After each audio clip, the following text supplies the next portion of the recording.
Well, I believe an optimal raw food diet is made up of foods that fit the following 6 criteria. If your foods fit the following 6 criteria, I recommend eating them.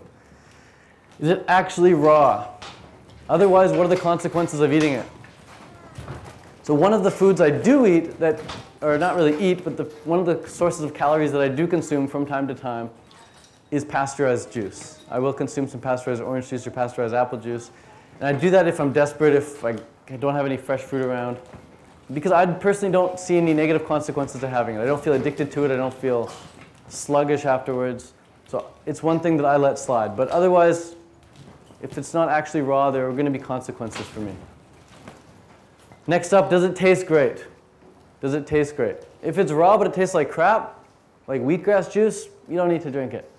It's okay. If it tastes like crap, you don't need to drink it. There's a lot of herbs and roots and tinctures around that are labeled raw, but they taste horrible and they're supposedly very medicinal. But if it tastes like crap, listen to your tongue, listen to your body. You don't need to eat it if you don't want. Does it make you feel great? This is a huge one because you can eat foods that are labeled raw, like cashews. They taste raw, they taste great, like cashews, but they make you feel like crap. If you eat a big bag of cashews or any sort of nuts, you're going to feel like absolute garbage. So it's important to eat foods that you can eat a lot of and still feel fantastic. So there's peaches here. You're going to feel great if you eat a lot of peaches.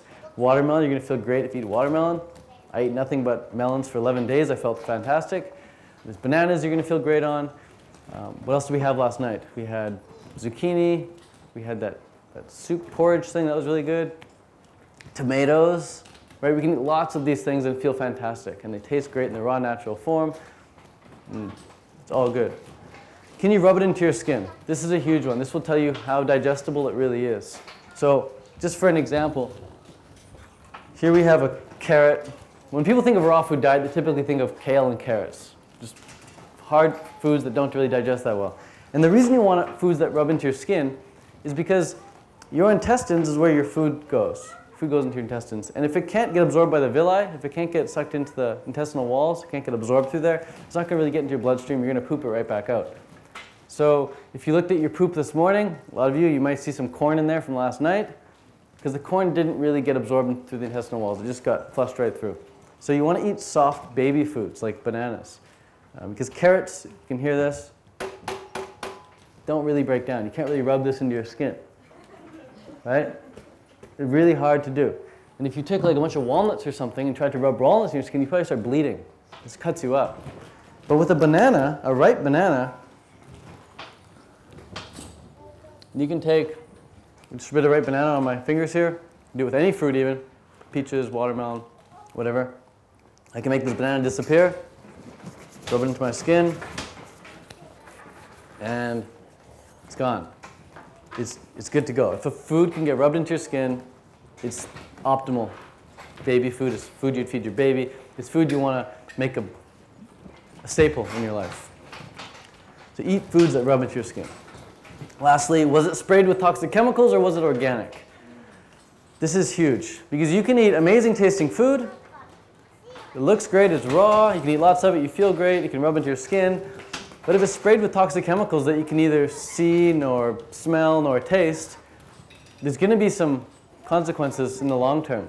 It's going to build up. One of the things I would really go back and change 8 years ago if I started eating this way again, knowing what I know now, I would focus on organic fruits. I would focus on organic fruits. I didn't put enough emphasis on that in my earlier years. I'm now starting to put an emphasis on organic now after 8 years of realizing that organic is the way. Toxic chemicals on your food, you'd never drink a bottle of pesticides. Why would you put it on your food and then eat that? You wouldn't. But you just do it because you don't see it. You can't see the chemicals on there. You can't taste them either. But they build up in your system. And lastly, how far did it travel to get to you? Is it local food? If so, awesome. Buy lots of it. Support the local farmers. If it had to travel really, really far away from Hawaii or from Panama or Costa Rica or whatever, travel to those places instead and try and live locally in these hot spots. Thailand, move there if you want to get local food.